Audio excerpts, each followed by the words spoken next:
na may microwave oven, may kalan, gas stove, o yung built-in na yung gas stove built-in, tapos naandyan na yung mga kutsara, tinidor, plato, pati mga panluto katulad ng kaserola, kalan. Yan. 3, 2, 1. Loading complete.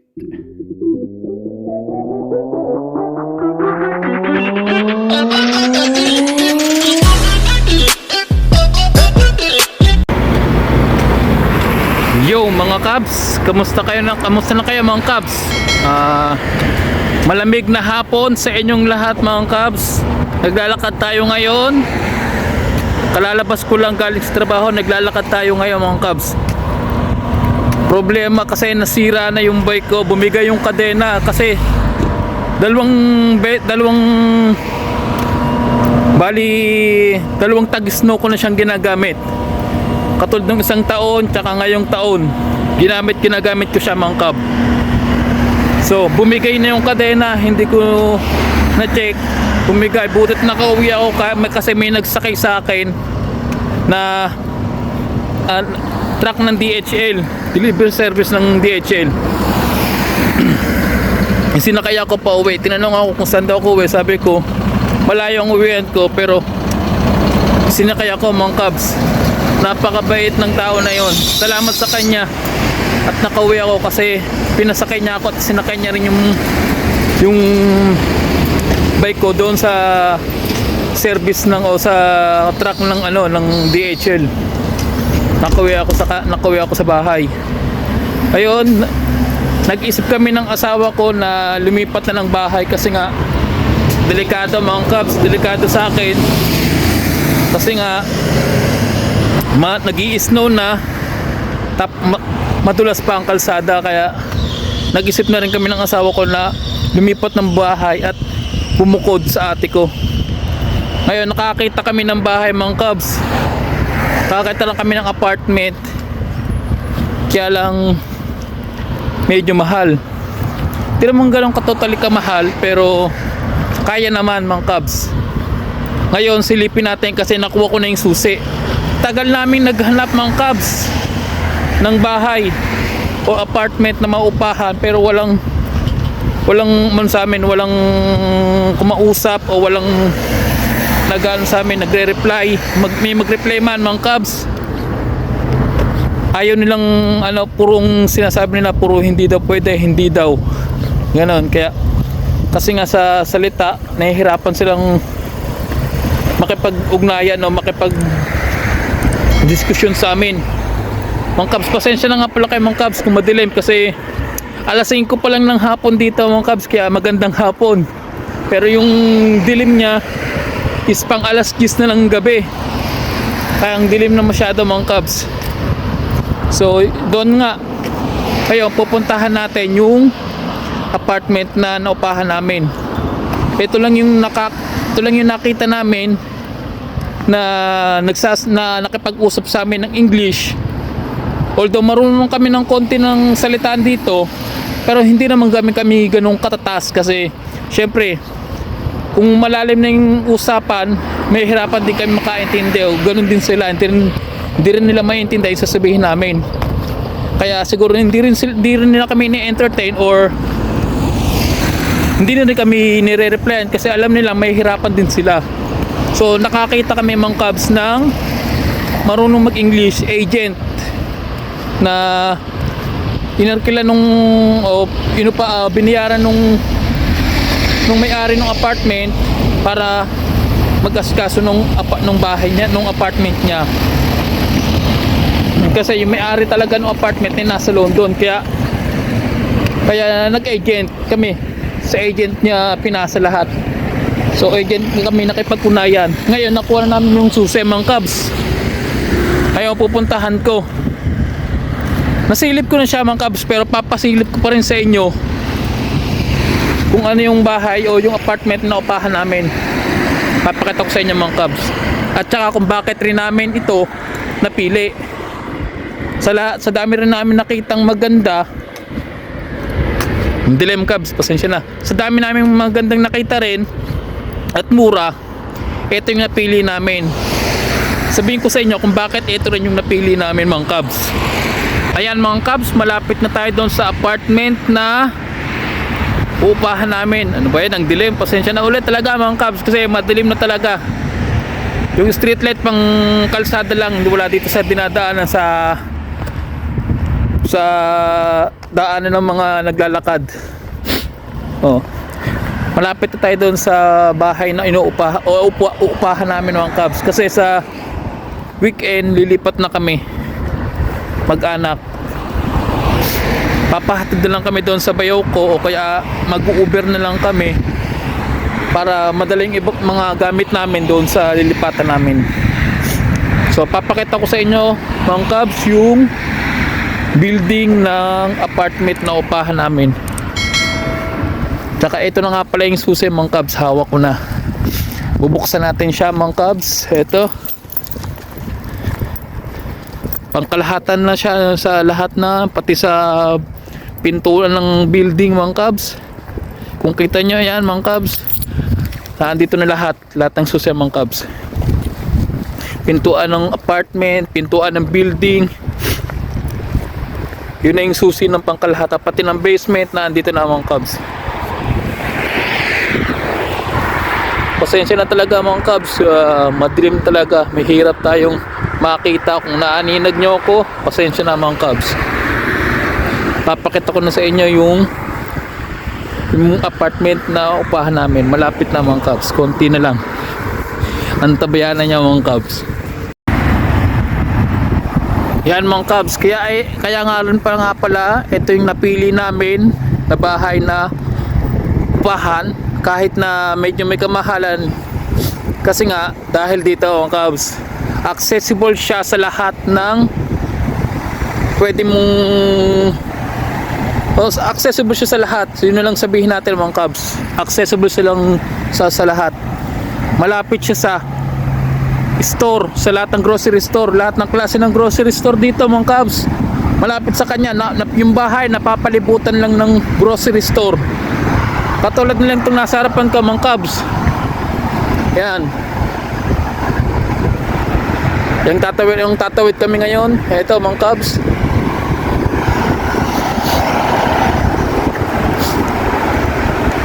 Grocery store yan mga kabs. Pagtawid din lang natin umilaw ang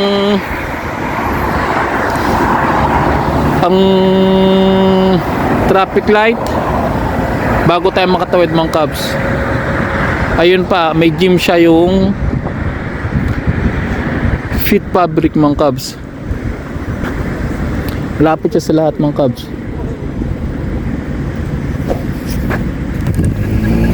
Ayan, tawid tayo mga kabs.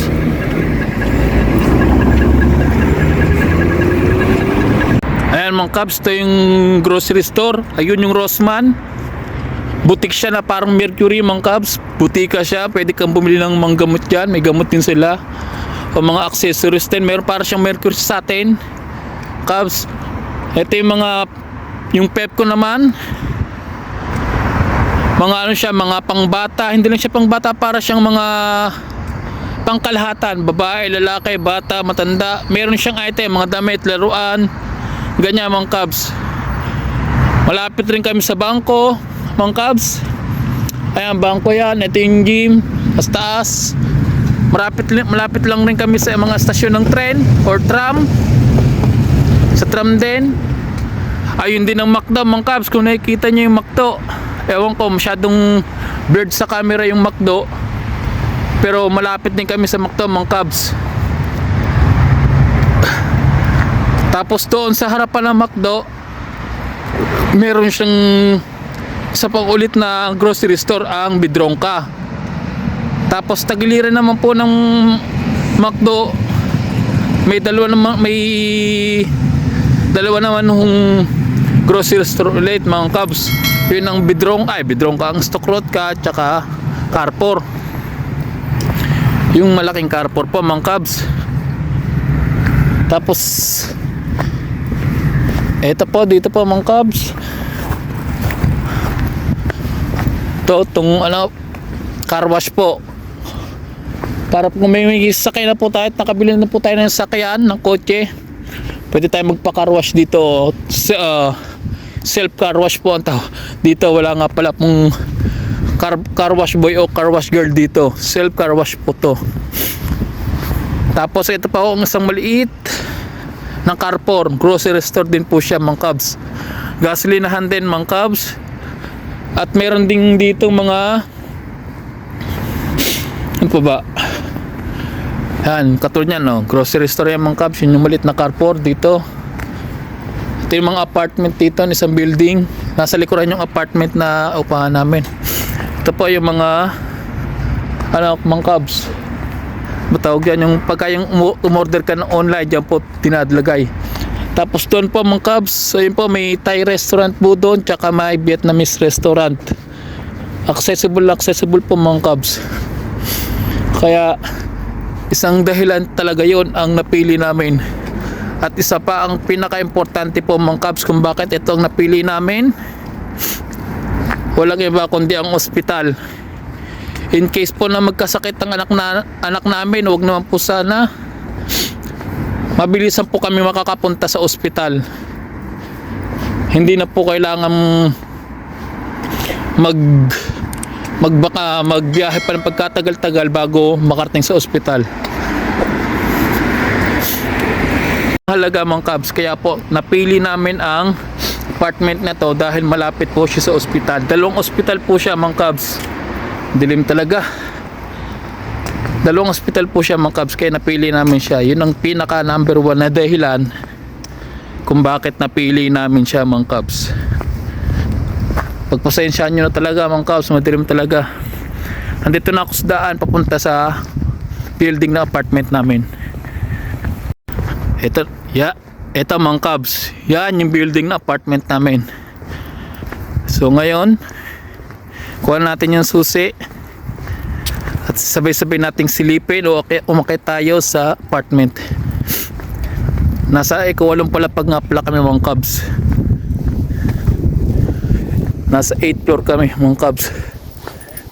Bubuksan ko na yung main door ng building gamit ang susi na ang bilog na itong aso na ito, mga kabs. Yan ang kailangan.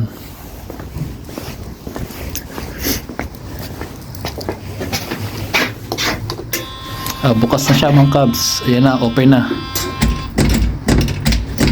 Nagsarado ulit.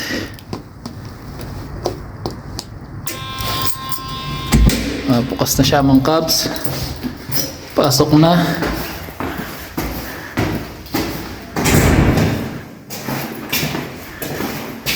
Elevator na tayo, mga kabs. Jackpot tayo, mga kabs, kasi walang nakasakay sa elevator.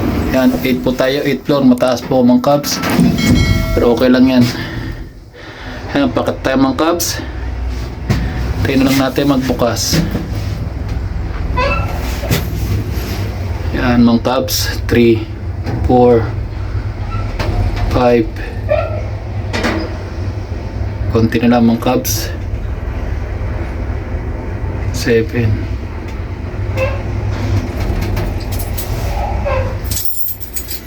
Yan na, mga kabs. Open.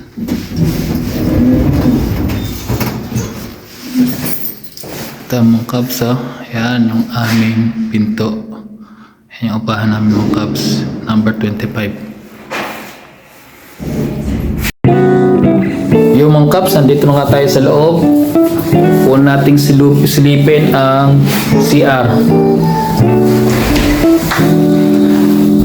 Yan, mga kabs, nakakita nyo ang CR namin. May shower, maganda ang shower. May washing machine. Kahit maliit yung CR, maganda. Dito naman tayo sa kusina, mga kabs. Kung makikita nyo yung kusina, maayos ang kusina. May refrigerator, may microwave oven, may sink or lababo, mga kabs. Kompleto. Dito naman tayo sa kwarto. Tingnan niyo yung kwarto, mga kabs. Ayos ang kwarto, may kama, malaki ang kabel, may salamin, may magandang ilaw. Okay na okay, mga kabs. Punta naman natin ang sala, mga kabs. Ayan na mga Cubs, punta natin nga ang sala. Pero pakita ko muna sa itong drawer o ito nga po yung drawer o malaking ano mga Cubs. Punta natin ang sala mga Cubs. Ayan mga Cubs, yan ang sala. Ayos, may pre-TV mga Cubs. Ayos ang sala, malinis, maliwalas mga Cubs, malaki. May upuan, may sopa.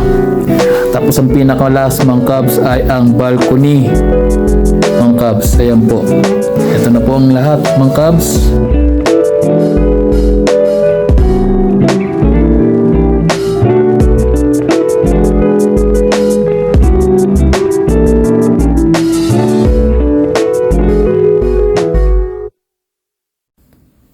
Yan mga Cubs, napakita ko na sa inyo yung bahay. Nandito pala tayo sa apartment na inuupahan namin.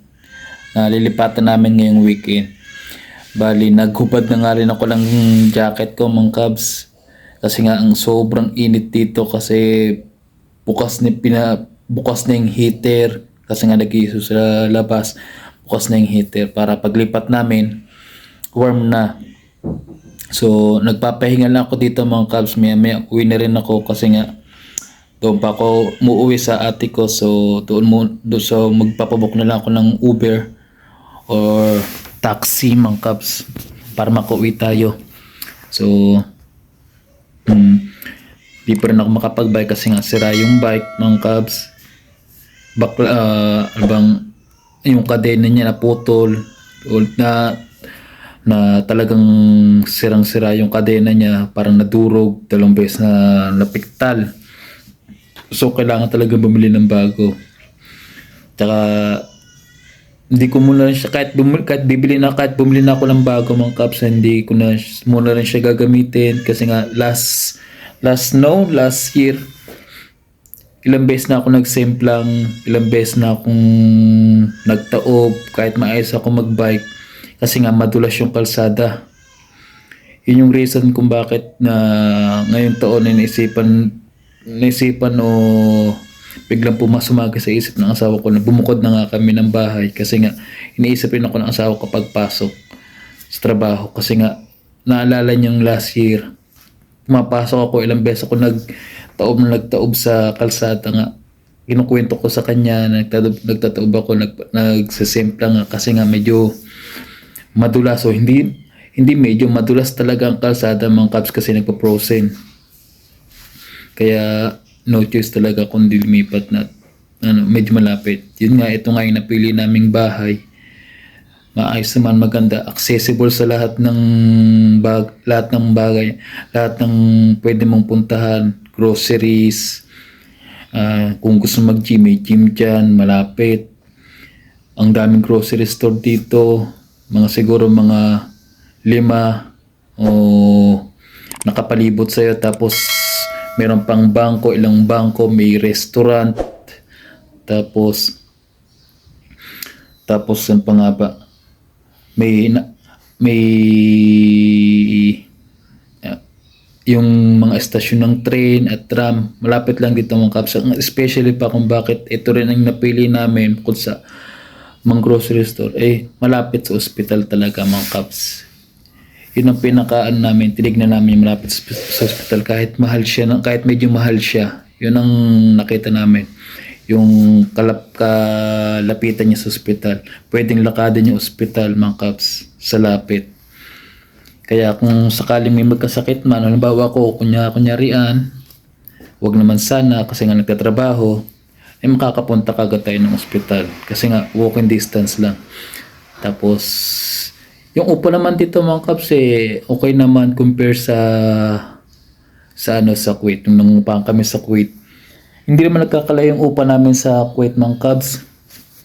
Tsaka dito halos magkaparehas lang, pinagkaiba lang sa Kuwait, yung upa namin sa Kuwait yung kwarto lang talaga.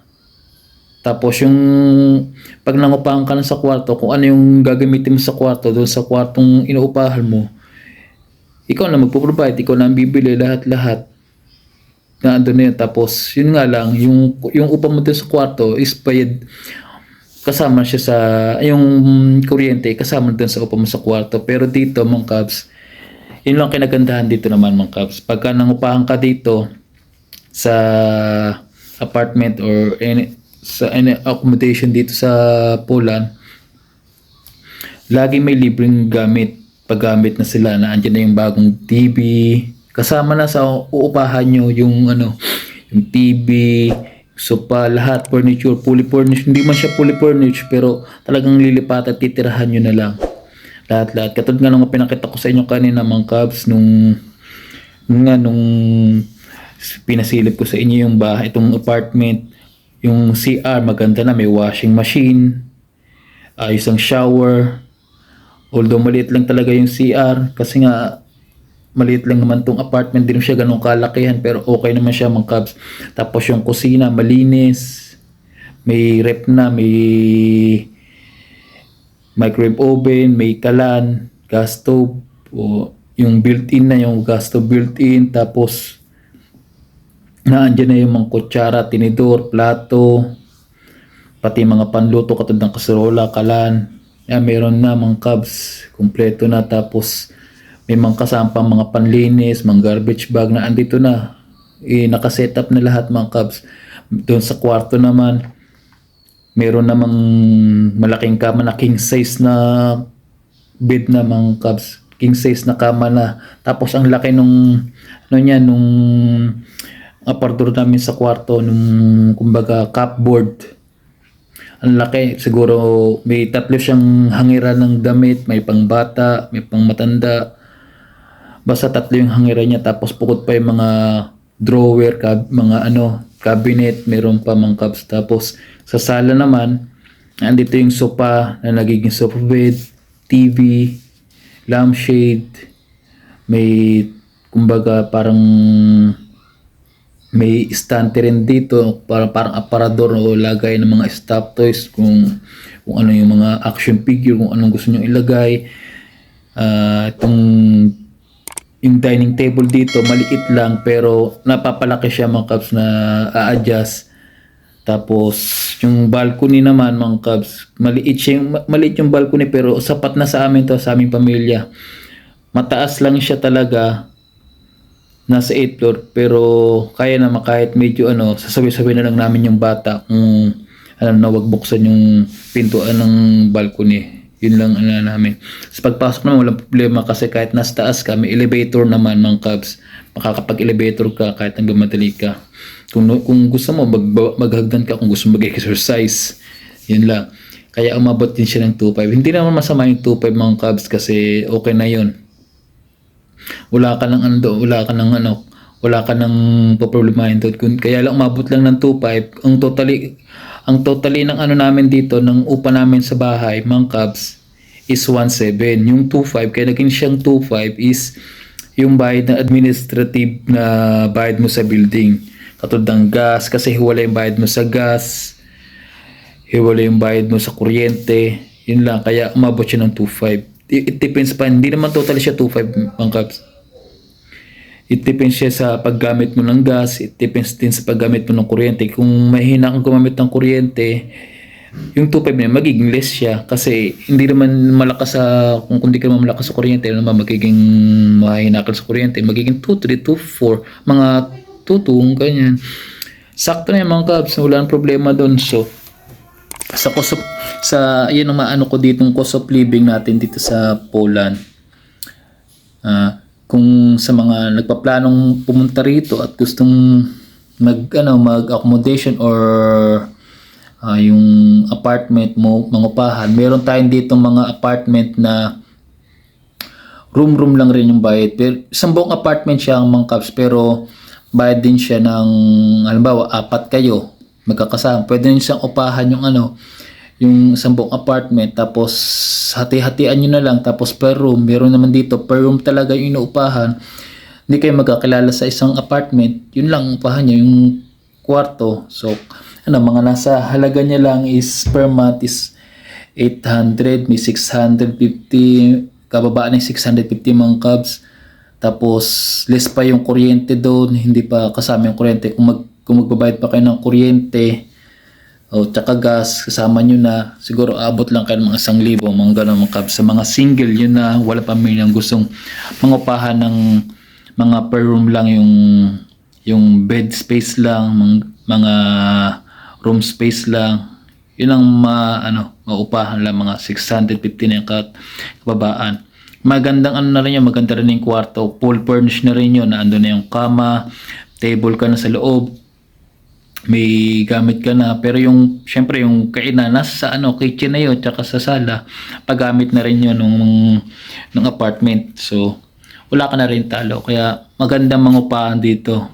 Yung 2.5 kaya namin yun, kahit ako muna yung nagtatrabaho kasi sumasahod naman ako ng maabot naman yung sahod ko ng 5,000, so malaki-laki na yun. Kung 2.5 naman o bababa pa ng mga 2.3 yung bayad ko dito sa upa, wala nang problema mga kabs. May matitira pa, malaki pa matitira, makakapag-ipon pa kahit paano. Tsaka may kung plano namin pag-aralin ang namin, pang tuition pa doon sa panganay namin, may matitira pa.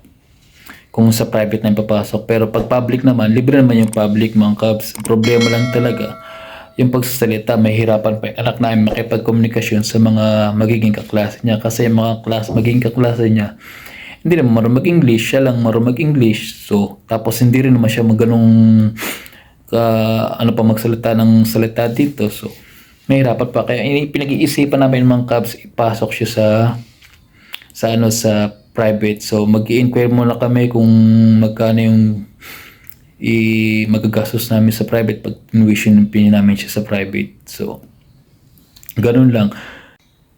Tsaka nga pala mga kabs, pagka pinapasok namin siya sa private, so medyo hindi rin kami hirapan kasi meron nga rin palang 500 monthly matatanggap ang mga bata dito by government.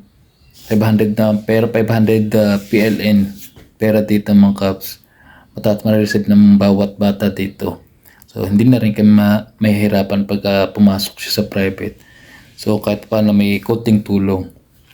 Kung hindi mo namin magalaw yung 500, masama namin yun sa kanyang sa kanyang savings pagka kasi pinag-savings din namin yung bata eh. Pagka may natitira na sahod ko o may nare-receive yung bata na pera sa iba, inihuhulog namin sa savings niya sa bangko para yung bata paglaki may pera naman.